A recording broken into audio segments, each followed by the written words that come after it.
Esta es nuestra tutoría de desarrollo del medicamento y farmacovigilancia. Van a ver que es una tutoría corta, o sea, realmente les quiero transmitir lo más importante que tienen que saber para el futuro y para el examen. Entonces, primero vamos a hablar un poco del desarrollo del medicamento, luego algunas definiciones importantes en cuanto a la distinción entre RAM, evento adverso, etcétera. Luego algunos datos sobre farmacovigilancia en Colombia, que es a lo que quieren apuntar los doctores con el texto que les pusieron a leer.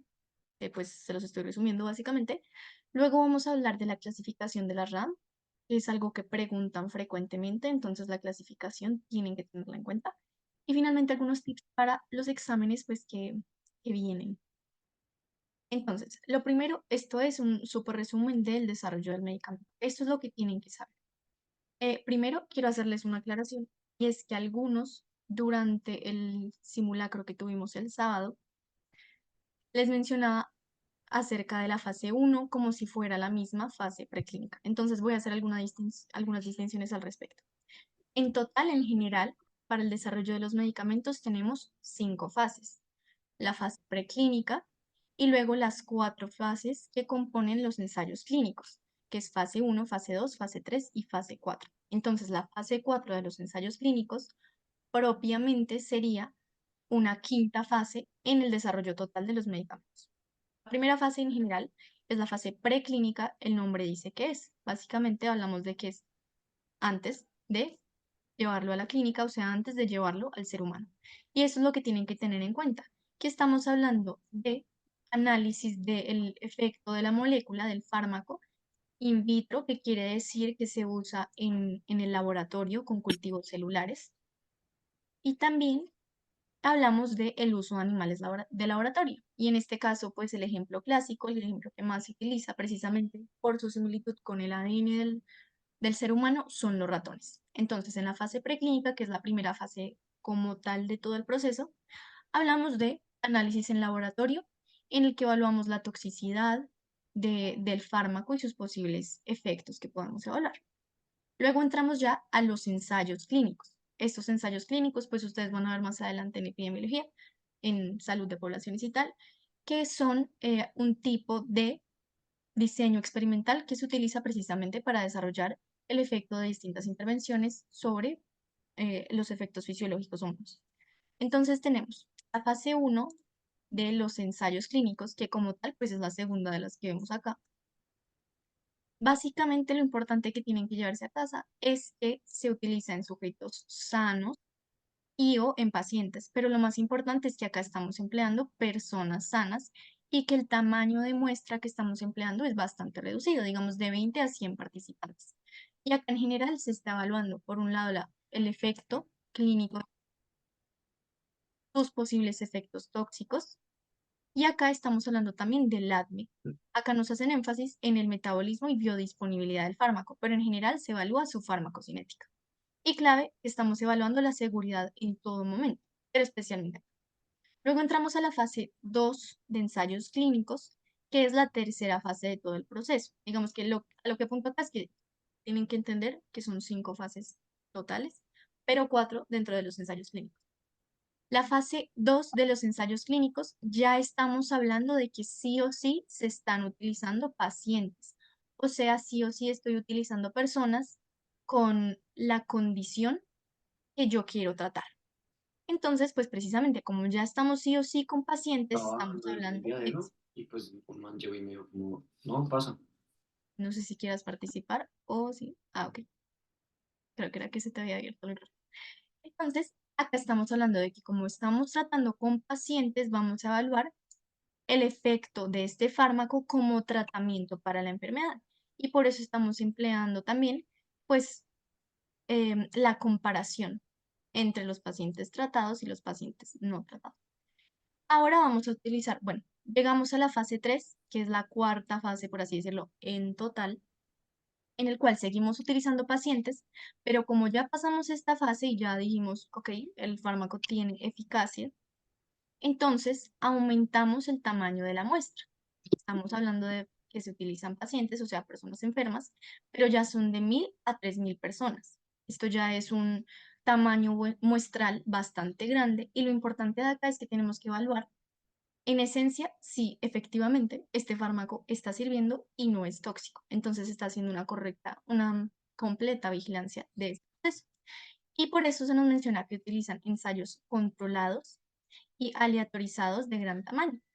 Por ejemplo, en los ensayos, se utiliza un grupo que está siendo tratado con el fármaco y un grupo que está siendo tratado con un placebo, es decir, con una molécula que es inactiva, pero que le hacemos creer a la persona, pues, que está utilizando el fármaco. Esto básicamente se sustenta en que es importante comparar si efectivamente hay una diferencia en la respuesta entre las personas que son tratadas con fármaco y las personas que están tratadas con placebo. Acá, aleatorizado quiere decir, pues, que las personas se ponen, uy, ups, eso quedó feo, se ponen de manera aleatoria en los diferentes grupos, entonces ellos no saben específicamente en qué grupo están. Y acá también entra en juego el concepto de el doble ciego. Ni el paciente ni el investigador sabe a qué grupo está siendo, digamos, partícipe la persona. Todo esto se hace en un proceso de doble ciego y después se lleva al análisis de datos para recolectar y comparar los datos precisamente entre si la respuesta con fármaco o con placebo tiene una diferencia estadísticamente significativa.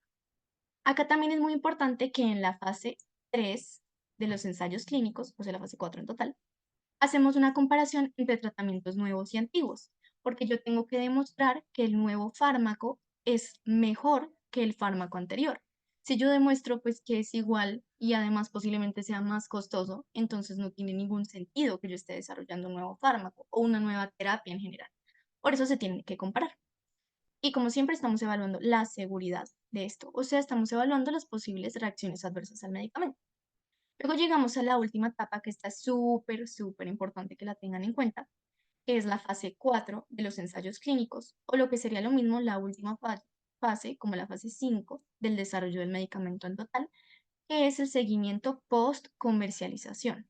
Entonces acá ya lo aprueba, pues en Estados Unidos la FDA, en Colombia lo aprueba el INVIMA, y este fármaco ya puede ser comercializado, ya puede ser prescrito, ya puede ser comprado o dado en el post, etcétera.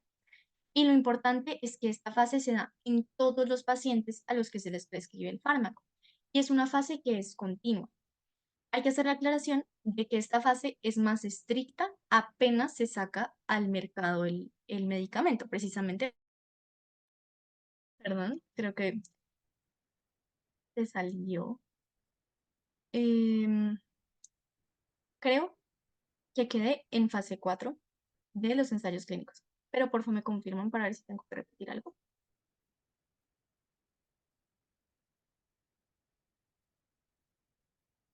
Bueno, voy a suponer que quedé en la fase 4 de los ensayos clínicos.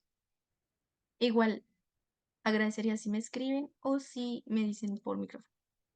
Entonces, en la fase 4 yo estoy haciendo un seguimiento post comercialización después de que sale al mercado el medicamento y lo clave es que yo hago esta farmacovigilancia, que es la fase 4, en todos los pacientes a los que se prescribe el fármaco. Esta vigilancia es más activa, más estricta en los fármacos que son nuevos, porque claro, yo tengo que evaluar si son seguros definitivamente o no. Sin embargo, se debe hacer en todos los fármacos. Idealmente se hace en todos los medicamentos que se producen y que están comercializados. Acá es importante que evaluemos la seguridad a largo plazo, porque si bien este proceso puede ser muy largo, puede demorar 10, 20 años desde la fase preclínica, nosotros tenemos que evaluar los efectos, por ejemplo, dentro de 40 años, que tal tenga unos efectos a nivel crónico. Y es muy importante que si se hallan reacciones adversas al medicamento, se notifica con, pues acá nos hablan de tarjeta amarilla, pero esto es algo británico porque el libro del que lo saqué es británico. En Colombia se llena el FORAM, lo vamos a ver más adelante. Eso es de desarrollo del medicamento. Entonces, definiciones importantes. Tienen que saber que la farmacovigilancia, que es la misma fase 4 de los ensayos clínicos, es la disciplina encargada de la detección, evaluación, entendimiento y prevención, o sea, todo relacionado con los efectos adversos y cualquier otro problema relacionado con medicamentos. O sea, la farmacovigilancia es un concepto muy amplio que básicamente evalúa los efectos negativos o no esperados de un medicamento. Acá nos dicen que se sustenta en la detección y el reporte es clave. Hay que saber detectar cuando estamos ante una reacción adversa al medicamento y poder reportarlo ante las instituciones de salud pública, pues para que se tomen medidas al respecto. Y lo que se reporta son las RAM, las reacciones adversas a medicamentos, y los EAM, que son los eventos adversos de medicamentos, que ya vamos a ver cuál es su distinción, su diferencia. Y acá también tienen que tener muy en cuenta que la farmacovigilancia es una práctica sistemática que tienen que hacer todos los profesionales de la salud, o sea que nos incumbe a todos nosotros, porque todos tenemos que hacer parte de la vigilancia activa de las diferentes reacciones adversas que puede tener un paciente en los medicamentos. Y como les dije, es especialmente importante en medicamentos nuevos, porque esos son los que tenemos menos datos con respecto a su seguridad. Entonces, reacción adversa a medicamentos, que es la misma RAM que siempre se menciona y que van a mencionar de aquí en adelante por siempre, también se puede llamar efecto adverso a medicamento. No evento, sino efecto adverso. Pero no va a conectar entonces a los datos porque el internet está malo.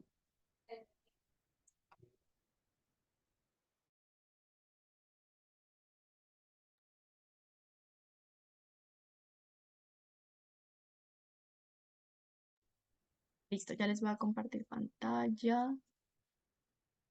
Espérenme, puede que me desconecte, pero es que estoy mejorando la red.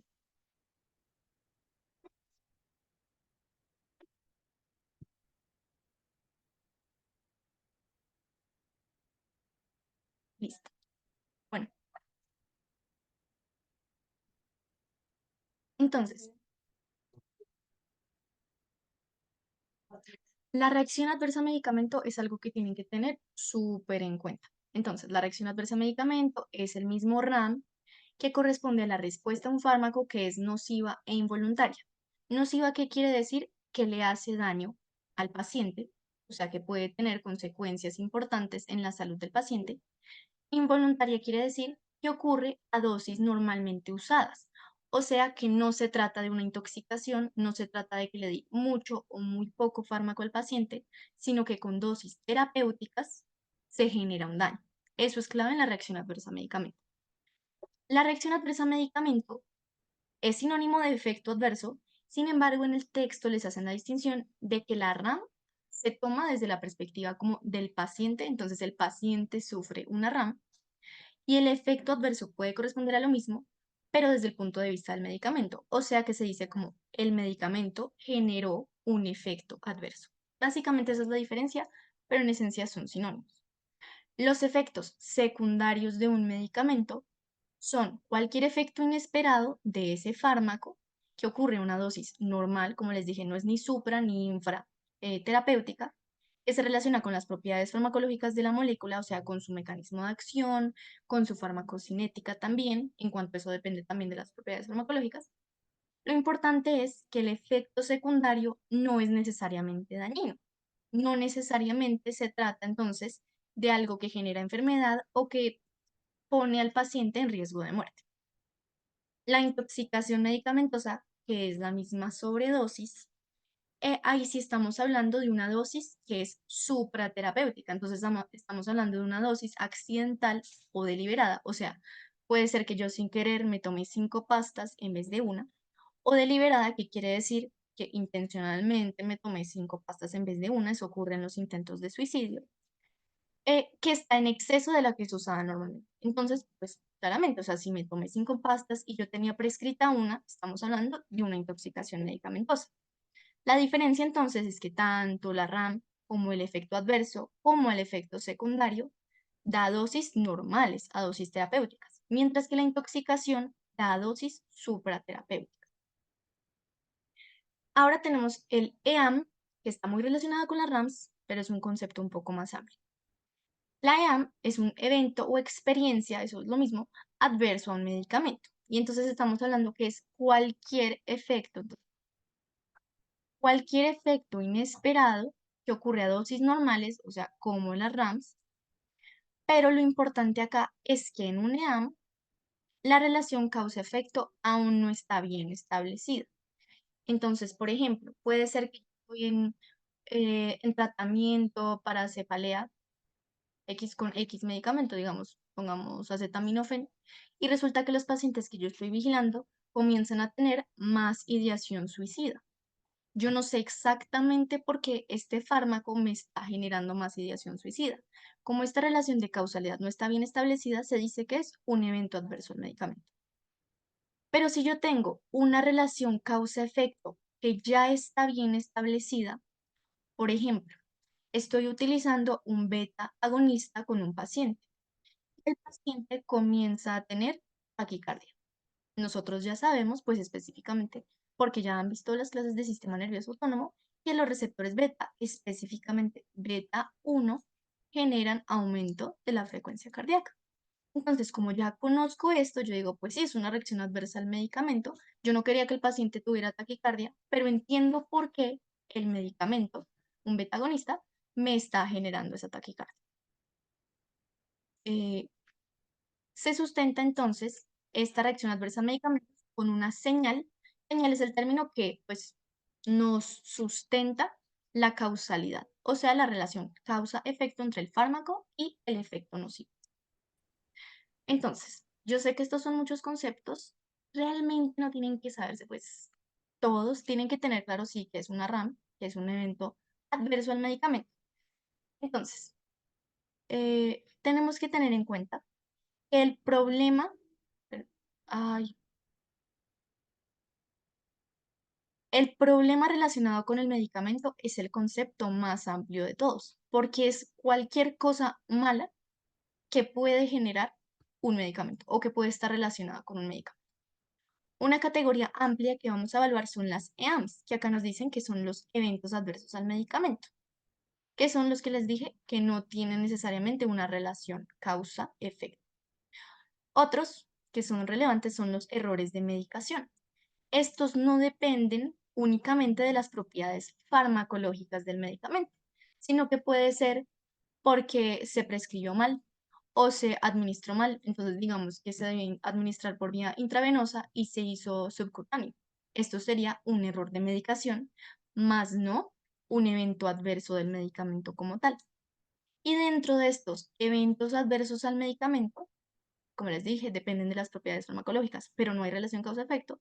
Tenemos la RAM, que por así decirlo es el concepto ya más específico de todos, que se da cuando ya hay una relación causa-efecto bien establecida entre el fármaco y su efecto nocivo que dio en algunos pacientes.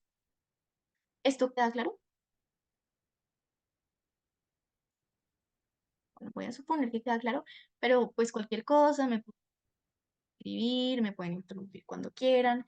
Igual les voy a enviar al final el forms para que pues hagan sus preguntas si quieren hacerlas anónimamente, como prefieran.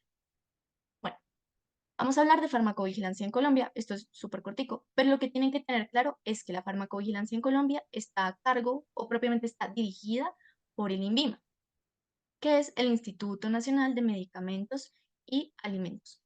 Entonces, básicamente este instituto es es un organismo público que se encarga del programa colombiano de farmacovigilancia. Y ya sabemos que la farmacovigilancia es el proceso de evaluación, detección, prevención de realmente todos los problemas relacionados con medicamentos.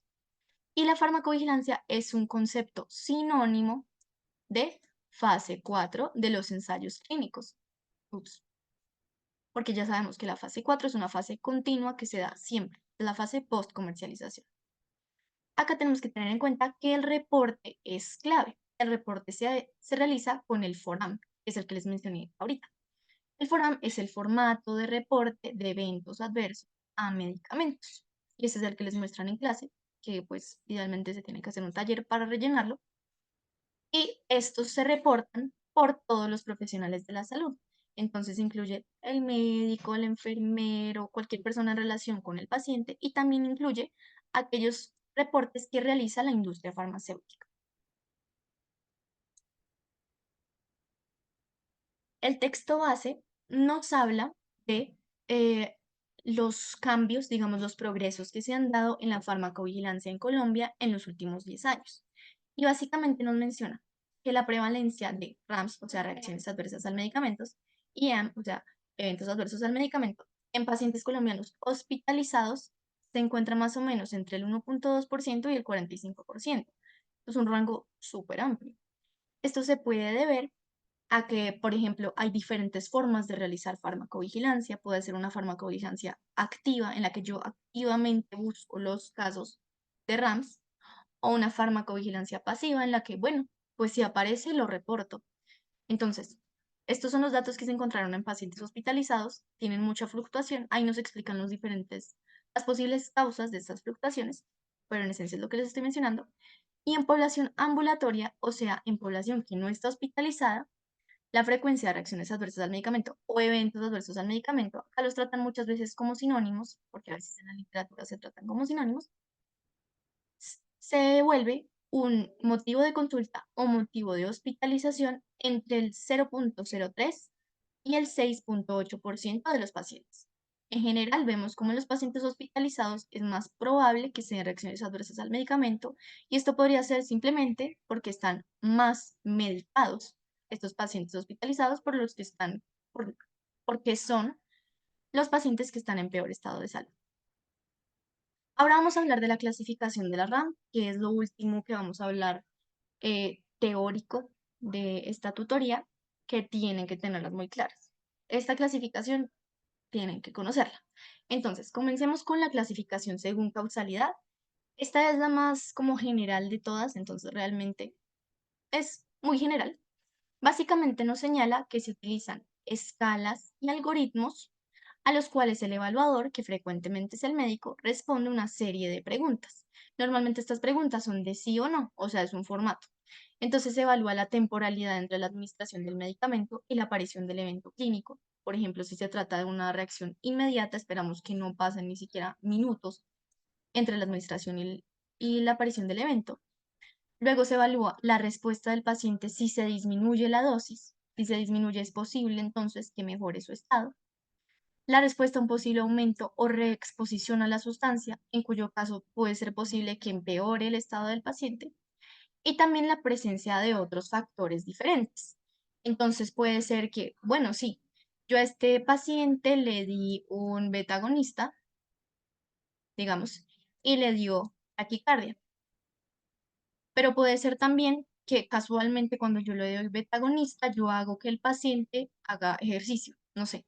Entonces nosotros tenemos que evaluar estos diferentes factores que podrían influenciar la aparición del evento clínico. Sigamos. Según seriedad y severidad, también se pueden clasificar las reacciones adversas al medicamento.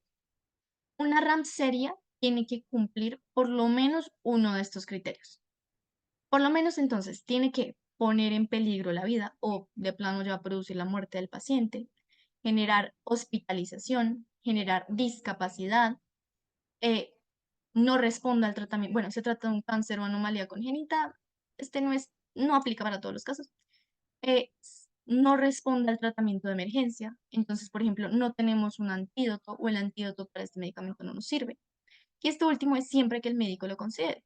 Si el médico considera que se trata de una RAM seria, o sea, con una gran gravedad, entonces se considera que la RAM tiene una alta seriedad y por lo tanto debe ser tenida en cuenta, debe ser vigilada y se debe estabilizar al paciente. Hay diferencia entre seriedad y severidad. Seriedad, pues depende de estos criterios, básicamente. La severidad es sinónimo de intensidad de la reacción adversa. Y esto básicamente se relaciona con la magnitud con la que se desarrolla el efecto adverso en un individuo. Y acá un ejemplo que nos puede ayudar a entender esto es la cefalea. Entonces, la cefalea como reacción adversa a un medicamento es no seria porque realmente no cumple ninguno de estos criterios, normalmente no va a poner en peligro la vida, puede no generar hospitalización, pero puede ser percibida como severa por parte del paciente. Entonces el paciente si nos refiere que tiene una cefalea con intensidad 8/10 relacionada con el consumo de un medicamento, con cualquier medicamento, entonces podemos decir que esto tiene alta severidad pero baja seriedad. Digamos, esta clasificación alfabética, acá estas tres que vienen son en las que yo pues haría más énfasis en mi estudio. Entonces, la clasificación alfabética pues, sigue el orden del alfabeto y va de A a G. Algunos son muy obvios, digamos, o sea, la relación entre la letra I a lo que nos refiere, pero en general lo que hay que saber es como estas clasificaciones. La clasificación A de las RAMs es la típica, digamos, la primera en la que pensamos, que es dependiente de la dosis. Entonces acá también les ponemos el ejemplo del sistema nervioso autónomo. Si yo uso un betagonista, yo esperaría que aumente la frecuencia cardíaca. Y si uso un beta bloqueador o beta antagonista, entonces se generaría una bradicardia. Entre yo mayor dosis le dé al paciente de beta bloqueador, es más posible que genere una bradicardia y que ésta sea más severa. Las RAM de tipo B son las que se dicen como bizarre en inglés, que quiere decir que son impredecibles, o sea, no dependen realmente de la dosis, sino dependen como de factores propios del individuo que no están bien esclarecidos.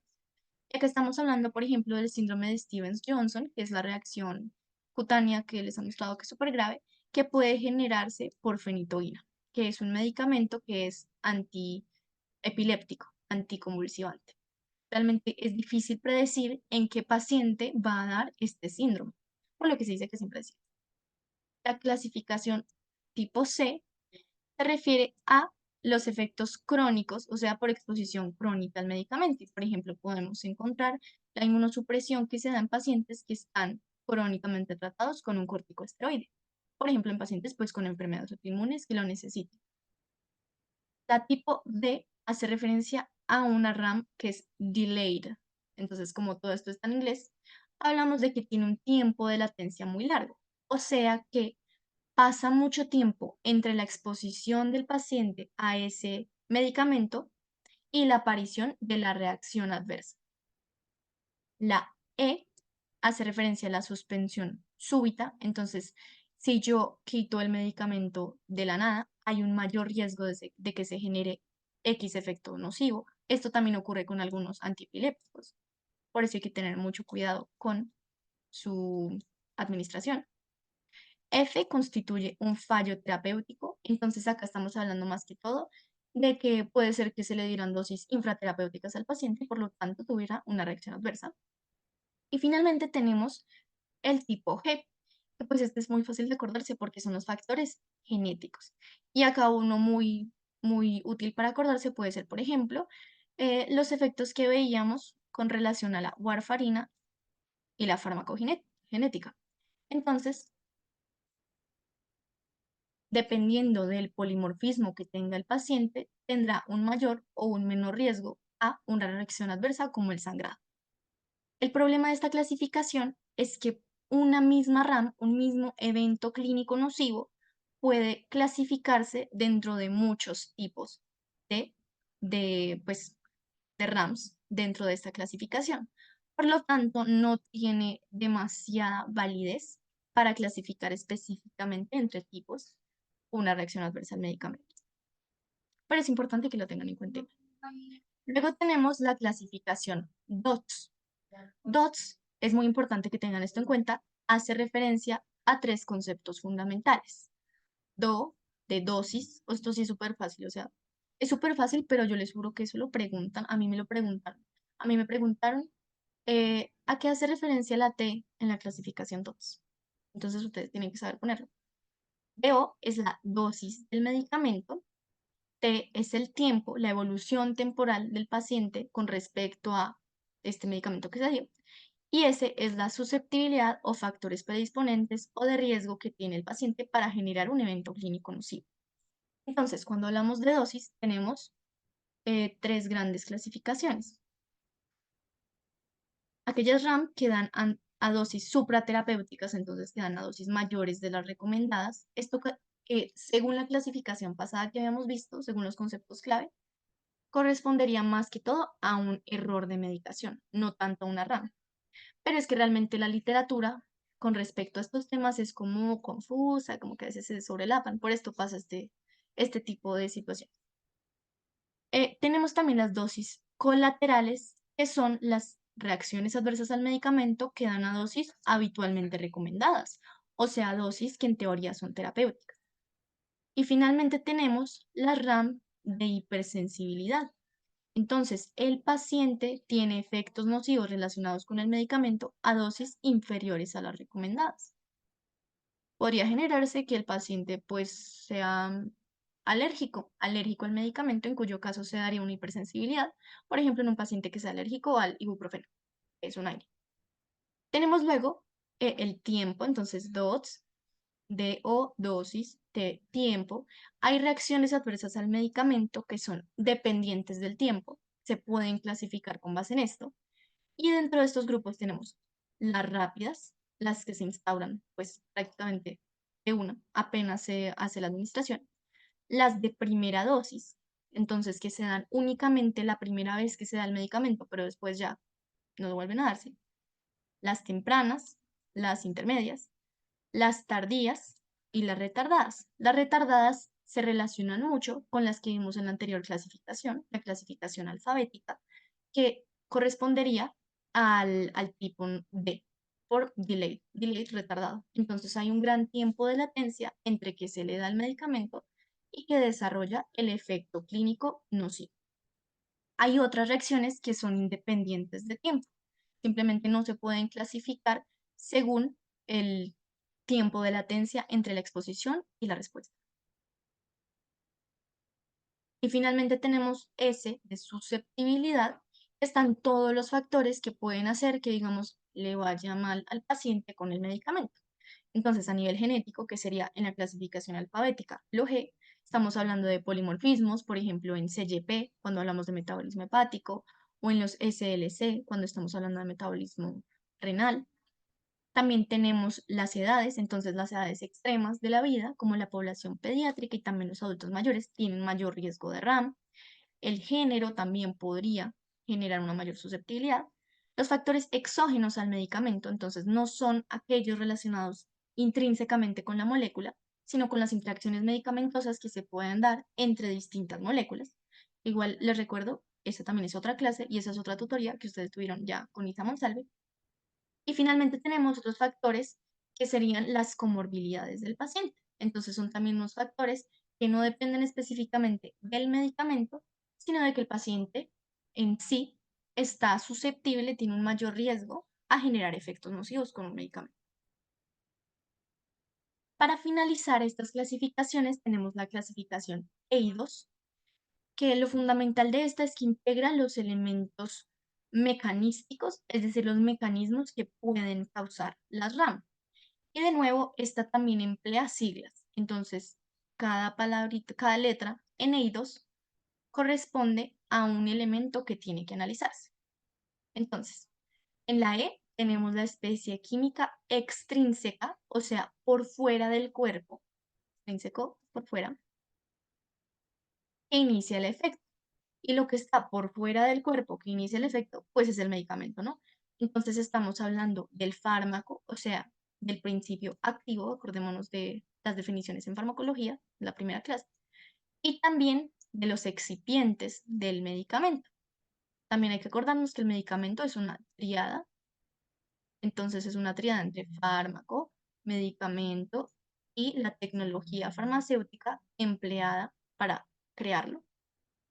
Entonces, la especie química extrínseca puede ser cualquiera de estos o también alguna reacción que se dé, por ejemplo, con la aguja que se emplee si estamos hablando de una administración parenteral, etc.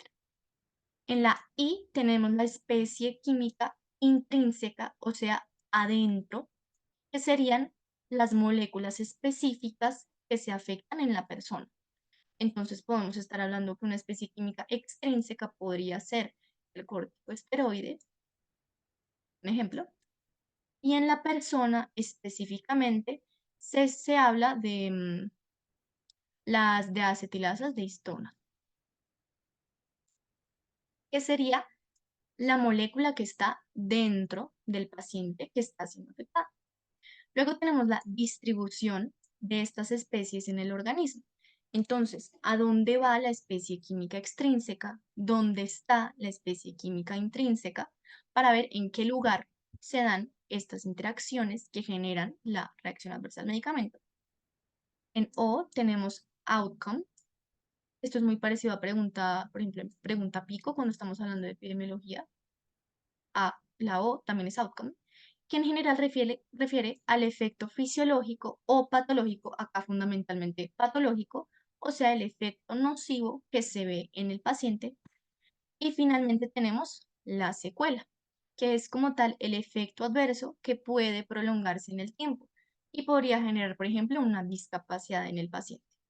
Acá es importante tener en cuenta que en la clasificación EIDOS vamos como de menos a más, quizás también de como en orden cronológico.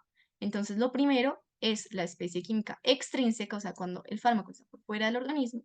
Luego, con qué interacciona, lo intrínseco. Luego, en dónde se da esta interacción, cuáles son los resultados y cuáles son las secuelas. EIDOS, entonces también hay que tenerlo en cuenta. Y ahora ya terminamos la parte teórica de la tutoría. Sí, fue cortica. Tenía planeado que fuera cortica. Y les voy a dar algunos tips para sus exámenes, teniendo en cuenta que ya estamos en la recta final, que, que ya se acaba biomédicas. Entonces, en general, ¿yo qué les recomiendo? Uno, que duerman bien el día antes de cada examen, o sea, el miércoles y el jueves. Duerman lo más que puedan, porque así se enfrentan al examen con la mente más despejada. También desayunen el día del examen. Yo no entiendo por qué hay gente que no desayuna. Yo siento que es súper importante desayunar para precisamente dar energía para presentar ese examen. Entonces, clave que lo hagan. Confíen en lo que saben, en todo lo que han aprendido en estas 8 semanas. O sea, confíen en todo el esfuerzo que han puesto. eh, en general, en eso, en la atención que han prestado en las clases, en el estudio que han hecho. También confíen mucho en la primera neurona, a veces uno se deja confundir, entonces comienza a sobrepensar la respuesta. En estaciones pasa que las preguntas a veces son demasiado, o sea, son bobas, a veces son bobas, y uno se confunde si la pregunta es como boba, como muy fácil, pues no se dejen confundir por eso. Si les preguntan algo fácil, especialmente en fisio o en fármaco, es porque posiblemente la respuesta sea fácil, y ya, ustedes tienen que demostrar lo que saben. Pueden preguntarnos a las tutoras, o sea, a Isa, a mí, o también a Caro, a Isaban, o a los doctores cualquier duda que tengan. Para el PCM, igual mañana vamos a tener la tutoría, pero yo les voy diciendo desde ya que para fisio las alteraciones cardíacas son súper importantes, tienen que entender de dónde a dónde va la sangre y cuáles son las alteraciones cardíacas más presentes en síndrome de Down. No dejen morir las humanas, prestar atención en las clases es súper importante para las humanas, no dejen que eso les afecte. Otra cosa que les iba a decir, que creo que es importante acá, es el porcentaje, o sea, la nota que corresponde al PCM. En este momento el PCM es un 5% de su materia. Sin embargo, el semestre pasado hubo muchos cambios como en el currículum, como tal, como en las guías de asignatura de todas las materias de medicina y realmente estos porcentajes, especialmente ahora considerando que estamos como cambiando de dirección de programa y de decano, podrían cambiar. Entonces, no crean que este 5% es como muy poquito, podría cambiar este porcentaje, uno nunca sabe, los doctores tampoco saben, eso depende como de dirección de programa, pero entonces no dejen morir tampoco el PCM porque les puede ayudar. Para estaciones les recuerdo que son enteramente abiertas las preguntas, son 70 caracteres, o sea, más o menos 5 palabras, no tienen espacio para echar mucha parla, sino son respuestas puntuales. Para fisiología, los H5P son claves, son palabra de Dios, o sea, ustedes tienen que hacerlos todos, son prerequisito, y también tienen que entenderlos todos porque las preguntas salen de H5P, entonces tienen que saber. Para fármaco, repasen las clases, utilicen las tutorías, nosotras queremos transmitirles lo más importante, y especialmente entiendan sistema nervioso autónomo, les sirve mucho para el examen y también les sirve mucho para más adelante. Y listo. Esta fue nuestra última tutoría como teórica conmigo de función y terapéutica. Y ya, muchas gracias.